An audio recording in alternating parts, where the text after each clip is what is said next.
Hi friends, ఇవాళ మనము మసాలా చెనిక్కాయ పప్పులు చేసుకుంటున్నాం అనమాట.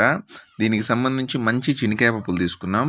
రుచికి తగినంత కారము, ఉప్పు, అలాగే గరం మసాలా కొంచెం వేసుకొని అల్లం వెల్లుల్లి పేస్ట్ వేసుకొని బాగా కలుపుకోవాలన్నమాట. దీంట్లో ఒక 4 స్పూన్లు శనగపిండి అయితే 2 స్పూన్లు మనకు బియ్యపిండి కలుపుకుంటే బాగా క్రిస్పీగా వస్తుంది. ఈ విధంగా వాటర్ వేసుకుని బాగా అన్నీ కలిసేలా బాగా కలుపుకోవాలన్నమాట. కలుపుకున్న తర్వాత కొంచెం బాగా హాట్గా ఉన్న నూనెలో ఇవి వేసుకొని, ఎందుకంటే ఇండివిజువల్గా ఒక్కొక్క పప్పులాగా అట్లా వేసుకుంటే బాగా విడివిడిగా వస్తాయి, లేదంటే వంటలుగా రావడం జరుగుతుంది. మీకు ఓపికగా ఉంటే బాగా విడివిడిగా వేసుకోండి. చాలా చాలా బాగుంటాయి. తింటూ ఉంటే భలే టైంపాస్గా ఉంటుంది. రుచి కూడా అదిరిపోతుంది. మన ఇంట్లోనే మసాలా పప్పులు చేసుకోవచ్చు.